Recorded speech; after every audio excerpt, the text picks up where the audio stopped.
Hello সবাইকে। Last ভিডিওতে আমরা দেখেছিলাম আমরা কিভাবে আমাদের ব্যাকলিংকের জন্য আইডিয়াল প্রসপেক্টস খুঁজে বের করব, এবং আমি ইমেল খুঁজে বের করারও দু একটা জিনিস দেখিয়েছিলাম। বাট এই পর্বে মূলত আমরা বেশ কিছু ওয়েবসাইটের থেকে ইমেল বা তাদের কন্ট্যাক্ট ইনফরমেশন বের করব, কিংবা কারো কন্ট্যাক্ট ইনফরমেশন যদি না পাওয়া যায় সেক্ষেত্রে আমাদের করণীয় কাজগুলো কী, বা আমরা কীভাবে তাদের সঙ্গে যোগাযোগ করতে পারি, কোন ওয়েতে যোগাযোগ করতে পারি, এই ওভারঅল বিষয়গুলো নিয়ে এই ভিডিওতে কথা বলবো। তো শেষ দিনে আমরা যেটা করেছিলাম, আমরা কিছু গেস্ট পোস্টের জন্য কিছু লিড কালেক্ট করেছিলাম, এবং একটা লিড বের করেছিলাম হলো রিসোর্স পেজের জন্য। তো আমরা আজকে আর কিছু গেস্ট পোস্টের জন্য লিড বের করি। তো আমাদের আমরা শেষ দিনে যেটা নিয়ে কাজ করেছিলাম সেটা হলো আমরা মেবি স্ট্রিংটা নিয়ে কাজ করছিলাম, আর কিওয়ার্ডে দিয়েছিলাম হলো এসইও। ওকে, সো আমাদের সামনে অনেকগুলো গেস্ট পোস্টের জন্য লিড চলে আসছে। আমরা আর কিছু লিড, নতুন কিছু লিড কালেক্ট করি। আমরা ট্রাই করব একই লিড দুইবার না নেওয়ার, ঠিক আছে? ওকে, আমাদের প্রথম যে কাজ সেটা হলো আমরা একটু এই স্টেপসে এটা ট্রাফিক দেখে নিই। আর সমস্যা নাই, ট্রাফিক না দেখলেও প্রবলেম না, আমরা সাইটটাকে কালেক্ট করি। আমাদের প্রথম কাজ ওয়েবসাইটটা অ্যাড্রেস কালেক্ট করা। তারপর এটা ডিএ স্প্যাম স্কোর, আপাতত ফর নাও আমরা এটা হাইড করে দিচ্ছি এই কলামটা আমাদের দ্রুততার জন্য।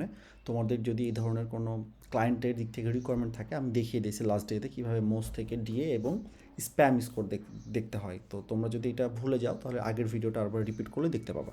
তো আমি ফর নাও এটা কাজের দ্রুততার জন্য হাইড করে দিলাম। এটা ডিআর এবং ট্রাফিক যদি আমরা বের করি, এটা ডিআর হলো 46, এখানে 46 দেখতে পাচ্ছি। আর ট্রাফিক ছিল হলো সার্চ ট্রাফিক হলো 3.1K। ওকে, তাহলে 3.1K আমি দিয়ে দিলাম। রেলিভেন্সি স্কোর যদি বলি, এই সাইটটা কি এসইও নিয়ে কাজ করে কি না, সোশ্যাল মিডিয়া মার্কেটিং, হ্যাঁ এটা রেলিভেন্সি স্কোর অনেক ভালো। দেখো এসইও আছে, মার্কেটিং আছে, সোশ্যাল মিডিয়া, মানে এক কথায় মার্কেটিংয়ের প্রায় বিষয়গুলো কভার করছে। এসইও একটা আলাদা ট্যাগই আছে, সো আমরা এটা চাইলে রাখতে পারি। এটা তোমার রেলিভেন্সি স্কোর আমি 10ই দিলাম। তারপরে যেটা সে করতে হবে সেটা হলো লিডটা ছিল এইটা, তাই না? এটার ইমেল অ্যাড্রেস আমরা এখন খুঁজে বের করবো। দেখি তো আমরা আসলে ইমেল অ্যাড্রেস এটাতে আছে কি না। আচ্ছা, এই ওয়েবসাইটটিও তার ইমেল অ্যাড্রেসটি এভাবে দিয়ে রেখেছে পাবলিকলি। তো আমরা দেখি যে যারা আসলে পাবলিকলি এভাবে ইমেল দেয় না তারা কী ধরনের ইনফরমেশন দেয়। তো যতক্ষণ পর্যন্ত আমরা এই ধরনের কোনো জটিলতা পাচ্ছি না ততক্ষণ পর্যন্ত আমরা আর কয়েকটা লিড রিসার্চ করি। আচ্ছা, এই লিডটা যদি আমরা দেখি, এ অলরেডি তার ইমেল অ্যাড্রেস দিয়ে দিয়েছে। সো আমি লিডটাতে আমি আগেই তার ইমেল অ্যাড্রেসটা নিয়ে নিলাম, সোশ্যাল মিডিয়ার দরকার নাই যেহেতু ইমেল পেয়ে গেছি। আর তার গাইডলাইন হবে এই লিঙ্কটা। তার ওয়েবসাইট হবে হলো কতটুকু, এই .com পর্যন্ত হলো তার ওয়েবসাইটের অ্যাড্রেস। তারপরে আছে হলো DR, traffic and relevancy score. তাহলে আমরা একবারে দেখে নেব এসিও। হ্যাঁ এসিও, তাহলে এসিও মিলে গেল। এটা রেলিভেন্সি স্কোর 10-এ 10ই হবে। ট্রাফিক হলো 42.3K, 44। তাহলে আমরা 44, রেলিভেন্সি স্কোর 10, আমরা এখানে 45K দিয়ে দিলাম, আমরা নাম্বারটা পুরো করে দিলাম।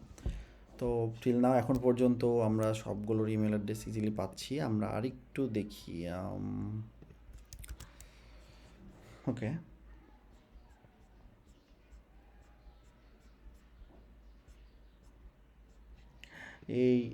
ইনিও ইমেল অ্যাড্রেস দিয়ে রেখেছে এই লিডটা। আমি লিডটা স্কিপ করলাম। তারপর আচ্ছা, এখানে একটা বিষয় বলে একটা জিনিস খেয়াল করো, আমরা কিন্তু লিঙ্কডইনের একটা পেজে আসছি।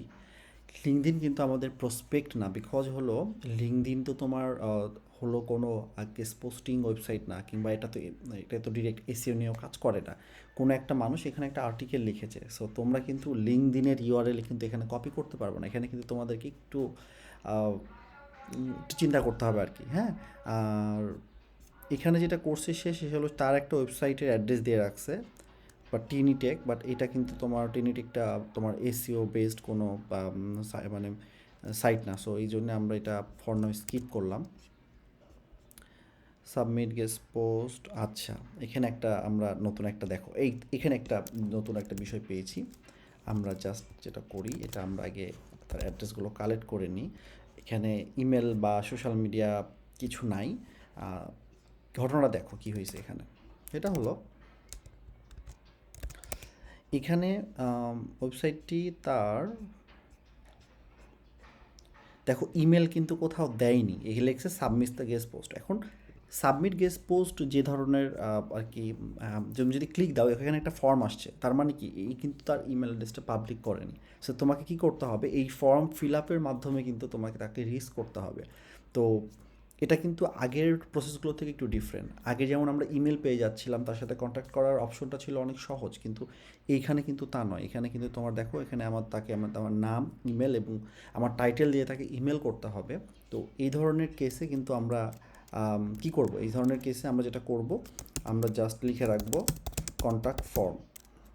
কারণ হলো এটাকে আমরা কোনো ইমেল অ্যাড্রেস নেই, এটাতে আমাদের কমিউনিকেশনের পদ্ধতি হলো কন্ট্যাক্ট ফর্মের মাধ্যমে তোমার কমিউনিকেশন করা। ঠিক আছে।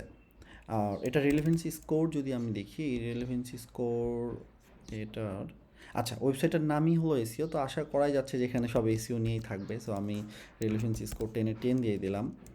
ট্রাফিক অ্যান্ড ডিআর দেখে আসি। ট্রাফিক 32 এবং ডোমেন রেটিং হলো 3। ট্রাফিক 32 এবং ডোমেন রেটিং হলো 3, ঠিক আছে। আর ওয়েবসাইটের অ্যাড্রেসটা আমি যেটা করলাম, ওই ইউআরএলটাই জাস্ট .com পর্যন্ত কপি করে নিয়ে নিলাম। তো এখানে আমরা একটু কিন্তু ব্যতিক্রম পেলাম, ঠিক আছে। তো আমরা যদি আর দু একটা ব্যতিক্রম একটু ট্রাই করি। আজকে আমরা ইমেল ফাইন্ডিংয়ের এই কাজটা শেষ করে আমরা মূলত নেক্সট ডেতেই আউটরিচে চলে যাব, বা ওদের সাথে কমিউনিকেশন কীভাবে আমরা এস্টাবলিশ করব এই প্রসেসে চলে যাব। সো এটা সাবমিট এসইও ম্যাটার, ওকে। এখানেও দেখো, এখানেও বলতেছে, এখানে কিন্তু ইমেল দেয়নি, ঠিক আছে। এবং এখানে তোমার এখানেও কিন্তু কন্ট্যাক্ট আস তোমার দিয়ে দিয়েছে। সো তুমি চাইলে পারে কিন্তু এখানে কন্ট্যাক্ট আস ইউআরএলটা এখানে রাখতে পারো ইমেলের জায়গায়। এখানেও কিন্তু তোমার ডিরেক্ট বা ইমেলের কোনো অপশন নাই। আচ্ছা, এই ওয়েবসাইটটির ডিআর হলো 67 এবং ট্রাফিক হলো 5.2K।